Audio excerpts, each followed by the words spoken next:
Oi pessoal, bom dia, boa noite, boa tarde, não sei qual horário que vocês vão acompanhar esse vídeo.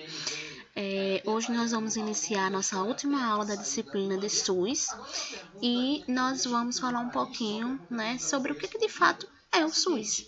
A gente já falou, trouxe um pouquinho do percurso histórico, vocês puderam acompanhar através de alguns filmes, a gente falou um pouquinho sobre o financiamento, sobre a parte de gestão, mas hoje nós vamos falar sobre os princípios e diretrizes que regem o SUS, na parte mais estrutural mesmo, o que faz sentido, qual é a ideia que perpassa na base do que é o SUS, para que a gente possa estar entendendo e estar acompanhando o que de fato como que de fato funciona, qual é a ideia, como é que é pensado, certo? Hoje nós estamos novamente com esse formato de vocês estarem acompanhando a aula, o slide e a minha fala ao mesmo tempo, certo? Então eu vou pedir que vocês tenham um pouquinho de paciência para que eu possa estar manejando essa ferramenta, tá bom? O que é o SUS, como é que ele funciona, qual é a sua real importância, certo? Então, o SUS ele atende gratuitamente pessoas de baixa, média e alta renda, não tendo como um pré-requisito necessariamente a pessoa ter uma renda mais baixa, Qualquer pessoa, mesmo aquela que tenha, por exemplo, um plano de saúde, pode ter acesso ao SUS, caso procurem um serviço, O SUS ele também atende a estrangeiros que estejam residindo no país, no Brasil, ou que também estejam de passagem. Então, não é algo exclusivo para quem é nativo do país, Então, qualquer pessoa que estiver no país, ela pode sim acessar o serviço público sem ter uma taxa cobrada por isso também. Uma das principais características do SUS é a união dos poderes executivos, Federal, estadual e municipal, certo? É a união desses três poderes, desses três governos, pela gerência do sistema, de modo que temos um serviço oferecido pelos três níveis. Então, a gente tem um serviço que é ofertado no nível federal, a gente tem um serviço que é ofertado no nível estadual e a gente tem um serviço que é ofertado no nível municipal, certo? Assim, cria-se uma diretriz centralizada para a gestão do sistema, gerido pelo Ministério da Saúde, Então, o Ministério da Saúde ele tem uma gerência central, E ele também se descentraliza a partir da gestão nas pontas do sistema, que ficam a cargo das secretarias estaduais e municipais. Então, o SUS ele tem uma gestão central, matriz, que é federal, e ela também tem uma gestão estadual e municipal.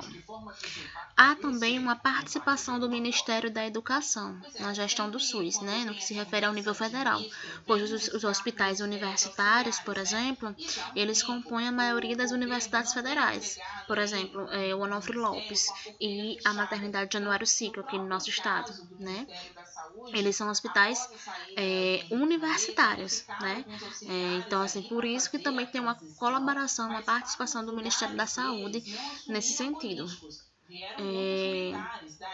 Ofertam curso de medicina e outras áreas de saúde e por isso eles recebem recursos do Ministério da Educação também, certo? Os hospitais universitários têm um importante papel no desenvolvimento de pesquisas científicas na área de saúde. Deixa eu botar a câmera aqui. Na área de saúde. Oferecendo aos estudantes um tratamento gratuito à população também, certo? Então, assim, por exemplo, quando eu estava na graduação, na faculdade, eu participava de uma pesquisa na Januário Ciclo, que a gente fazia uma pesquisa, coletava dados com as gestantes. Então, o hospital, ele além de oferecer saúde, ele também é um modo de oferecer educação. Um modo de oferecer pesquisa, de contribuir no campo da educação, De estar pensando também formas de construir a saúde, sempre pensando no melhor, pensando no mais avançado, pensando no mais abrangente, ampliando o olhar, certo?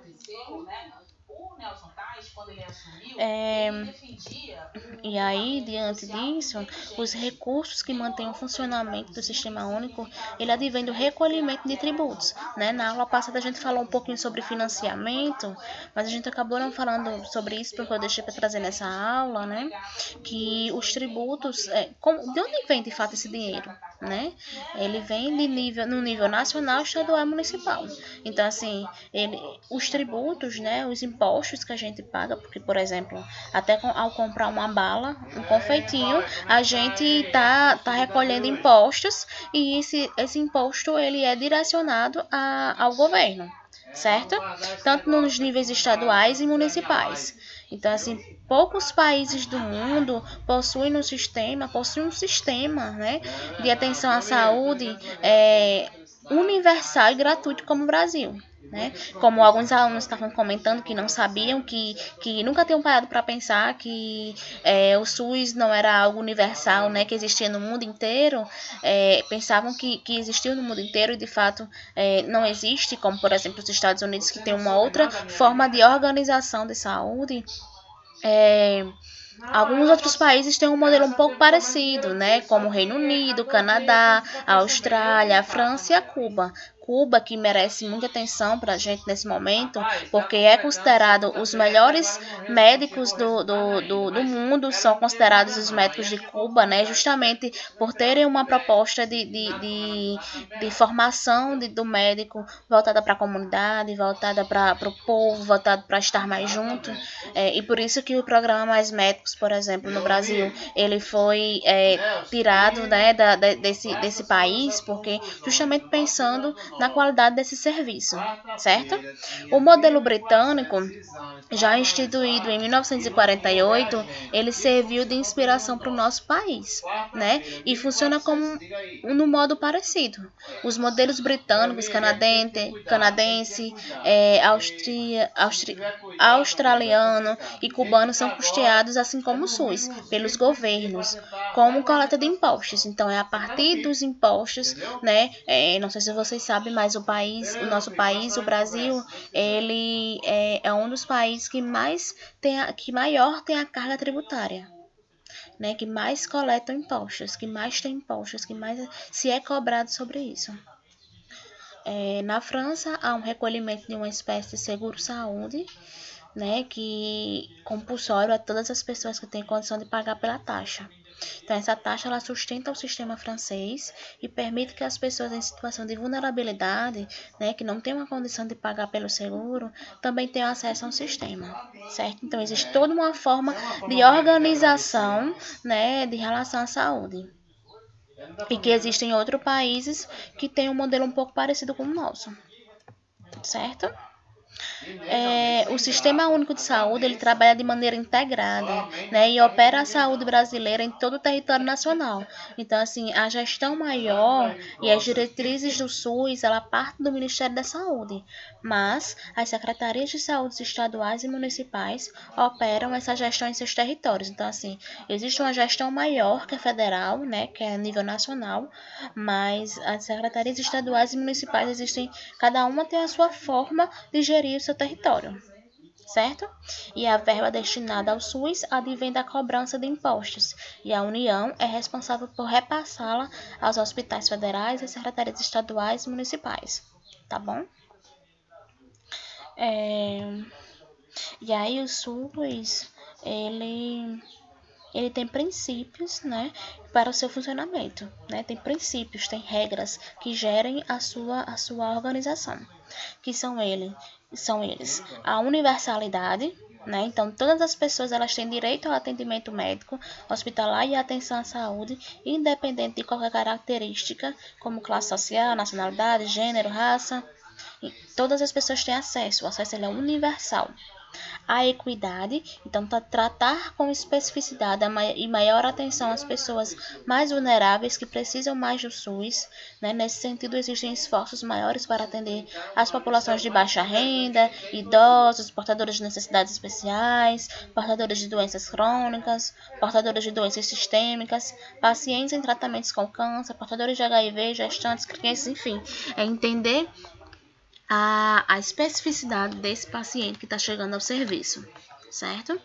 A integralidade, né? Então, entende-se que o cuidado da saúde não se resume ao hospital ou consultório, nem que é preciso esperar que uma doença aconteça para que uma medida seja tomada, né? Com isso, o SUS também promove campanhas educativas que visam levar a informação às pessoas sobre cuidados pessoais, cuidados alimentares, preservação do meio ambiente e ações sanitárias que reduzam a incidência de doenças na população. Então, assim, entender que promover a saúde, é um todo, né? Não se resume ao paciente estar lá no serviço. Então, existem campanhas educativas que podem também atuar no sentido de promover a educação em saúde mesmo, né? Entender que oferecer informação também ajuda na promoção de saúde, certo?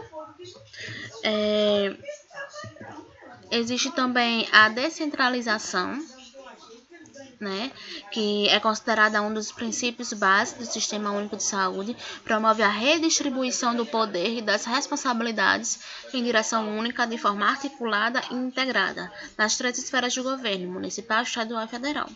Com esse princípio, o município consegue conhecer as necessidades da região e tem a autonomia de implementar medidas que vão ao encontro das necessidades de sua população. Então, é descentralizando que a gente consegue entender e compreender a realidade desse município, desse estado, desse país, certo? A regionalização, esse é um princípio muito importante, né? As estratégias de saúde devem funcionar com uma articulação de serviços de saúde já existentes em uma região. Então, funciona da seguinte forma: o município que tem uma infraestrutura mais adequada para o atendimento de saúde realiza atendimentos para outros municípios. Esses serviços são adquiridos em forma de convênios de saúde. Por exemplo, o município de São José do Mipibu, ele tem um CAPS, né, que é um serviço de saúde mental. E também para pacientes, para usuários de álcool e outras drogas. Então, por exemplo, Monte Alegre não tem.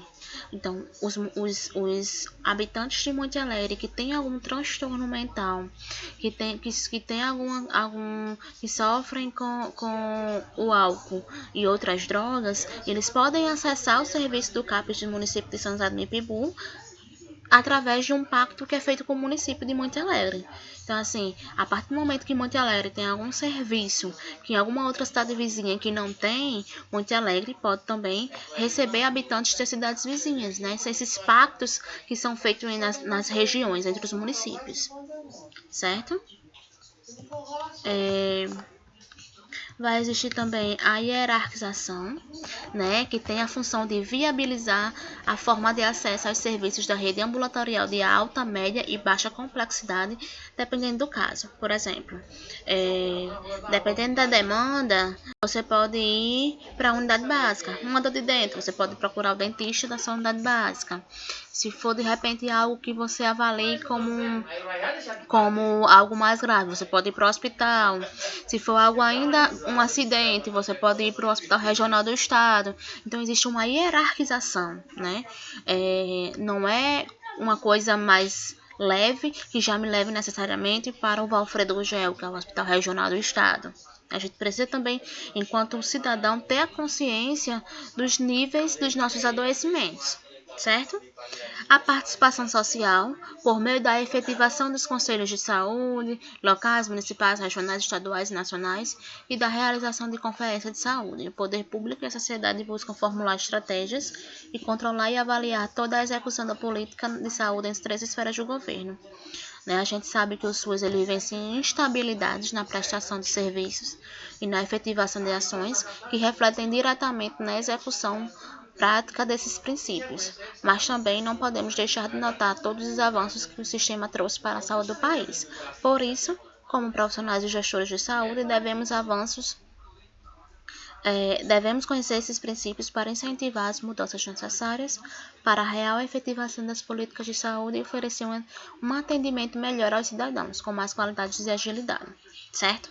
Então, assim, a gente precisa entender que nós, como cidadãos, nós temos o direito e o dever de procurar os conselhos de saúde, de entender qual é a forma que o município está se organizando, está propondo, está pensando a saúde para nós, tá bom? E aí, A gente precisa entender que nos serviços, né, que são oferecidos pelo SUS, eles se dividem em diferentes níveis de atenção à saúde, né, para uma melhor organização do serviço.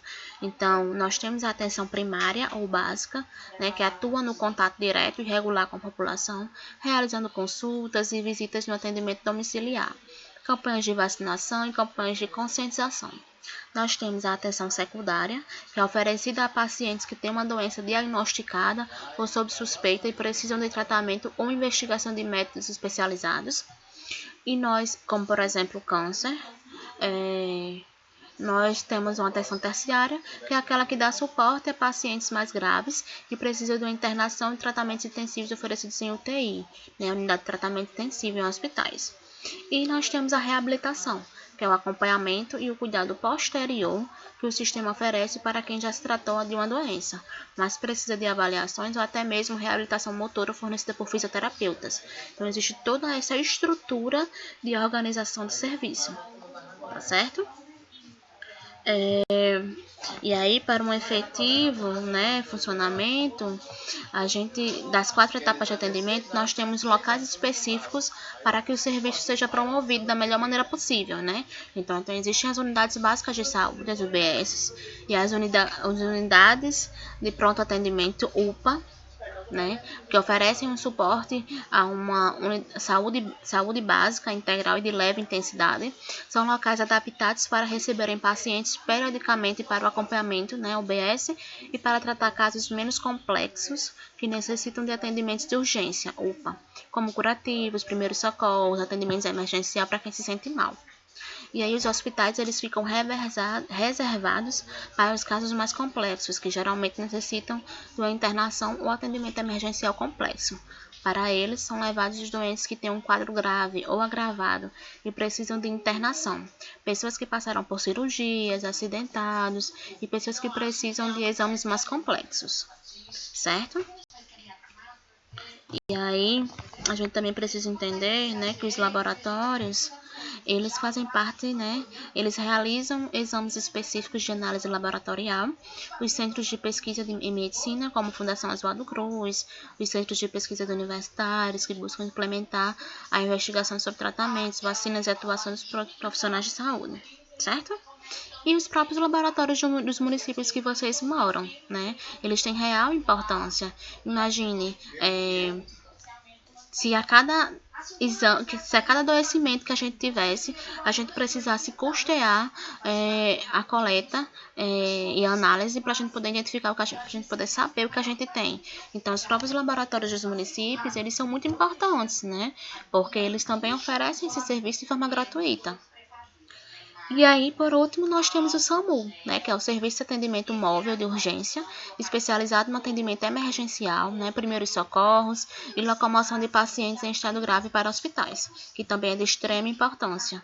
Inclusive, o SAMU, ele tem sofrido, né, algumas críticas, porque às vezes não demora um pouco para chegar, né, existe todo um protocolo, mas porque, infelizmente, existe um índice alto de pessoas que fazem trote, né, que ligam, alegando que existe uma situação em tal lugar, e às vezes por tanto ter ido e não ser verdade, hoje existe toda uma medida, todo um percurso, todo um protocolo para poder ser acionado, certo? E aí, quais são os problemas do SUS, né?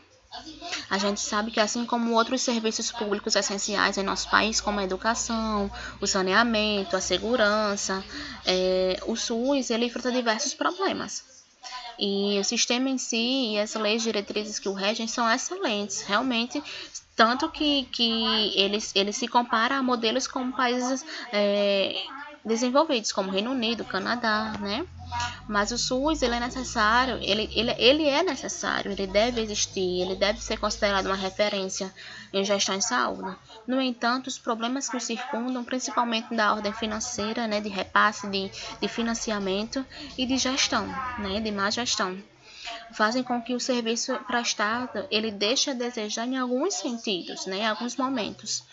E há uma falta de hospitais e de profissionais de saúde atuando no Brasil, em especial nas regiões periféricas das grandes cidades ou nas pequenas cidades.